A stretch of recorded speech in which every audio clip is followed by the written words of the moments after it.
अस्सलामु अलैकुम। मैं हूं आपका अपना वली रहमानी और आज कई दिनों के बाद, बल्कि ये कह सकते हैं कि कई महीनों के बाद आप सभी के बीच हाजिर हुआ हूं एक छोटी सी वीडियो को लेकर। हम सब जानते हैं कि 1 नवंबर 2021 को नीट का रिज़ल्ट डिक्लेयर हुआ, नीट का रिज़ल्ट बाहर आया और नीट का रिज़ल्ट देखने के बाद मैं बेहद खुश हूँ और इस खुशी को आपके साथ बांटने के लिए, शेयर करने के लिए मैं ये वीडियो बना रहा हूँ। खुशी के साथ साथ एक फ़िक्र भी जुड़ा हुआ है और इस फिक्र को भी शेयर करने के लिए, आपके साथ बांटने के लिए मैं इस छोटी सी वीडियो को बना रहा हूं। आपसे गुजारिश है कि इस वीडियो को आप आखिर तक देखें। ऐसे 5 इंस्टीट्यूशंस, 5 अलग अलग इंडिया के स्टेट्स में इन्होंने कमाल कर दिया। इनके रिजल्ट्स जो हैं बहुत ही अच्छे हैं और इनके रिजल्ट्स को मैं आपके साथ शेयर करूंगा और अपना इंसाइट भी आप उसके साथ में शेयर करूंगा आपके साथ। पहला स्टेट कर्नाटका। कर्नाटका के बिदर में शाहीन इंस्टीट्यूशन में 50 से ज़्यादा बच्चों ने 600 से ज़्यादा नंबर लाए। यानी जो नीट का एग्ज़ाम होता है वो 720 नंबर का होता है, इसमें 720 में नंबर में 50 बच्चे ऐसे हैं जो 600 से ज़्यादा नंबर लेकर आए और अप्रॉक्सीमेटली ऐसा एस्टिमेट किया जा रहा है कि 400 से ज़्यादा गवर्नमेंट सीट्स इस इंस्टीट्यूशन के बच्चे जो हैं वो हासिल कर लेंगे। और 10% अगर ऐसा होता है तो गवर्नमेंट एंटायर स्टेट का 10% गवर्नमेंट कोटा सीट्स इस इंस्टीट्यूशन के बच्चे जो हैं वो हासिल कर रहे हैं, वो कैप्चर कर रहे हैं, वो जीत ले रहे हैं, इस तरह हम कह सकते हैं इसको। और उसके बाद हम आगे बढ़ते हैं अल अमीन मिशन बंगाल में, जिन्होंने एजुकेशन के लाइन में रेवोल्यूशन ला दिया, इनकलाब ला दिया। इसके 67 बच्चों ने 600 से ज़्यादा नंबर लेकर आए, 600 नंबर से ज़्यादा लेकर आए और अप्रॉक्सीमेटली 400 से ज़्यादा बच्चे जो हैं वो गवर्नमेंट मेडिकल कॉलेज में उनका एनरोलमेंट, उनका एडमिशन जो है वो हो जाएगा। बिहार की बात करते हैं, रहमानी 30 इंस्टीट्यूशन, इसमें 35 बच्चों ने 600 से ज़्यादा नंबर लेकर आए। 720 में से 600 से ज़्यादा नंबर 35 बच्चों ने लेकर आए और अप्रॉक्सीमेटली ऐसा एस्टिमेट किया जा रहा है कि 60 से ज़्यादा बच्चे जो हैं वो गवर्नमेंट मेडिकल कॉलेज में उनकी एडमिशन हो जाएगी। रहमानी 30 का रिजल्ट कुछ अलग तरीके से मैं आपको एक्सप्लेन करना चाहूँगा। वो ये है कि रहमानी 30 ने सिर्फ 110 बच्चे को ट्रेनिंग दिया, कोचिंग दिया। उस 110 बच्चों में से 35 बच्चों ने 600 नंबर लाए और 110 बच्चों में से 60 बच्चे गवर्नमेंट मेडिकल कॉलेज में उनकी एडमिशन हो जाएगी। और यही नहीं बल्कि 2 स्टेट टॉपर, 29 स्टेट में से 2 स्टेट टॉपर रहमानी 30 से हैं। बिहार स्टेट टॉपर जिया बिलाल, रहमानी 30, मणिपुर स्टेट टॉपर सादिया, रहमानी 30 की स्टूडेंट, रहमानी 30 की प्रोडक्ट। हम आगे बढ़ते हैं।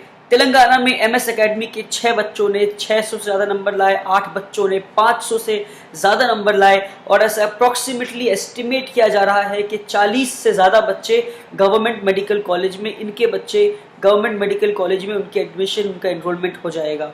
हम आसाम की बात करते हैं। आसाम में 9 से ज़्यादा बच्चों ने, अजमल फाउंडेशन के 9 से ज़्यादा बच्चों ने 600 से ज़्यादा नंबर लाया और ऐसा अप्रॉक्सीमेटली, क्योंकि आसाम का कट ऑफ जो है वो कम होता है, तो ऐसा एस्टिमेट किया जा रहा है कि अप्रॉक्सीमेटली, कम नहीं हो सकता बल्कि ज़्यादा ही हो सकता है, 150 बच्चे जो है वो मेडिकल कॉलेज में उनका एडमिशन हो जाएगा।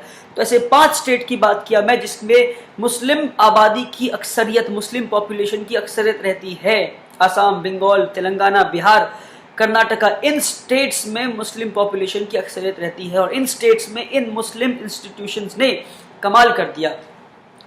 तो अगर आप इस पे गौर करें तो आपको ये समझ में आएगा। मैंने आपको हर इंस्टीट्यूशन का, हर स्टेट का 2 फिगर बताया कि कितने बच्चों ने 600 से ज़्यादा नंबर लाया। ये क्यों बताया मैंने? ये इसलिए बताया क्योंकि हमें इस बात से ये समझ में आ रहा है कि हमारी कम्युनिटी को एक्सीलेंस, एकेडमिक एक्सीलेंस का मतलब समझ में आ गया है। सिर्फ पढ़ना नहीं है बल्कि पढ़ाई में एक्सेल करना है, इसका मकसद और इसका मतलब समझ में आ गया है। एजुकेशन का इंपॉर्टेंस ही नहीं बल्कि एकेडमिक एक्सीलेंस का मतलब समझ में आ गया है। दूसरा फिगर जो मैं आपको हर इंस्टीट्यूशन और हर स्टेट के बारे में बताया, ये सबसे इंपॉर्टेंट और इस वीडियो का जान है, वो ये है कि कितने बच्चों ने सरकारी मेडिकल कॉलेज में, कितने बच्चों का एडमिशन हो गया।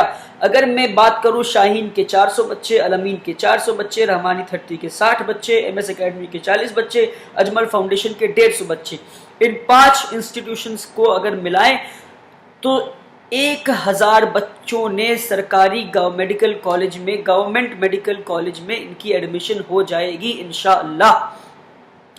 मगर इसमें समझने वाली बात क्या है? समझने वाली बात यह है कि इसमें खुश होने वाली बात यह है कि सरकार एक मेडिकल स्टूडेंट पर अप्रॉक्सीमेटली ऑन एन एवरेज देखा जाए तो मिनिमम 50 लाख रुपए खर्च एक बच्चे पे करती है।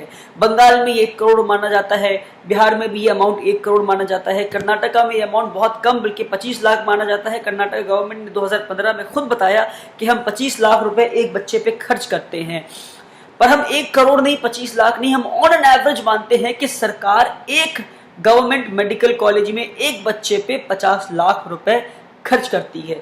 तो अगर 1000 बच्चे चले गए तो इसका मतलब ये है कि हमारे बच्चों ने 500 करोड़ रुपए सरकार से हमारे दिए हुए टैक्स को वापस ले लिया। सरकार जो इन बच्चों पे पैसे खर्च कर रही है, ये किसके पैसे हैं? क्या ये सरकार के पैसे हैं? जी हाँ, पर सरकार को ये पैसे किसने दिए? गवर्नमेंट को ये पैसे किसने दिए? गवर्नमेंट को ये पैसे मैंने और आपने और हम सब ने दिए टैक्स के फॉर्म में। गरीब से गरीब इंसान जो एक ब्रेड खरीदता है, पावरोटी खरीदता है, उस पावरोटी पे वो एक इनडायरेक्ट टैक्स पे करता है, और एक अमीर से अमीर इंसान जो अपना टैक्स पे करता है और डायरेक्ट टैक्स पे करता है। गरीब से गरीब इंसान जो एक ब्रेड खरीदता है, अमीर से अमीर इंसान जो एक ऑडी कार खरीदता है, वो इस पैसे पे टैक्स पे करता है।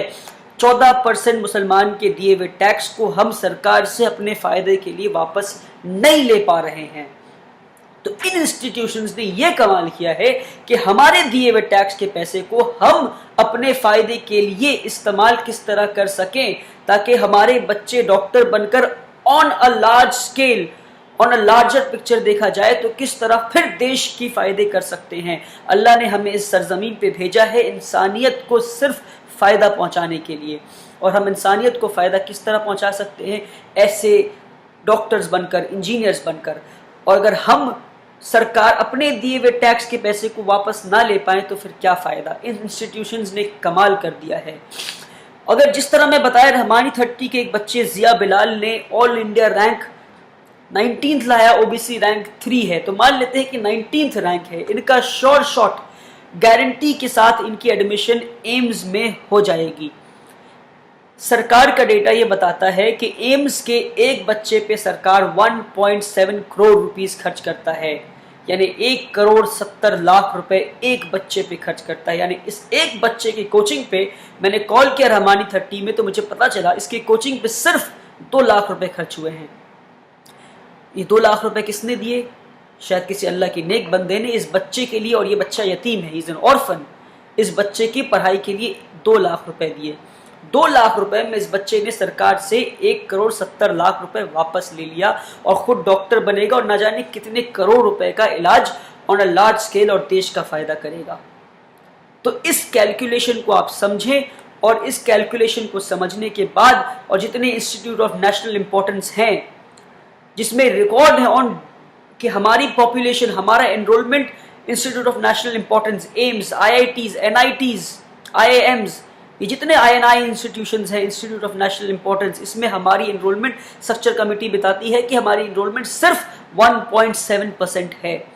यानी हमारी पॉपुलेशन 14% टैक्स दे रही है, और इस टैक्स के पैसे को सरकार इन इंस्टीट्यूशंस में, आईआईटी में 3 करोड़ 4 करोड़ एक बच्चे पे खर्च, एम्स में 2 करोड़ एक बच्चे पे खर्च, और हम इन इंस्टीट्यूशंस में नहीं जाकर अपने दिए हुए टैक्स के पैसे को वापस नहीं ले पा रहे हैं। तो इन इंस्टीट्यूशंस को Shaheen, Al-Ameen mission, Rahmani 30, MS academy, Ajmal foundation, और इसके अलावा और भी गिफ्टेड 20, ये जितने इंस्टीट्यूशंस हैं, इनके इंपॉर्टेंस को समझें और इनको आप जिस तरह हो सके मॉरल सपोर्ट दें, फिजिकल सपोर्ट दें, फाइनेंशियल सपोर्ट दें, और ऐसे इंस्टीट्यूशंस और खोलने की कोशिश करें। खोलने की कुव्वत नहीं है तो इन इंस्टीट्यूशंस को ज्वाइन करें, इन्हें मॉरल सपोर्ट दें और इनके बारे में लोगों को बताएं। और इस वीडियो को, अगर आपको इस वीडियो को करेक्ट समझ में आया है तो आपसे गुजारिश है कि इस वीडियो को आगे शेयर करें और एजुकेशन के इंपॉर्टेंस और अहमियत और एकेडमिक एक्सीलेंस के इंपॉर्टेंस को आगे बढ़ाएं। थैंक यू सो मच, जज़ाकल्लाह खैर।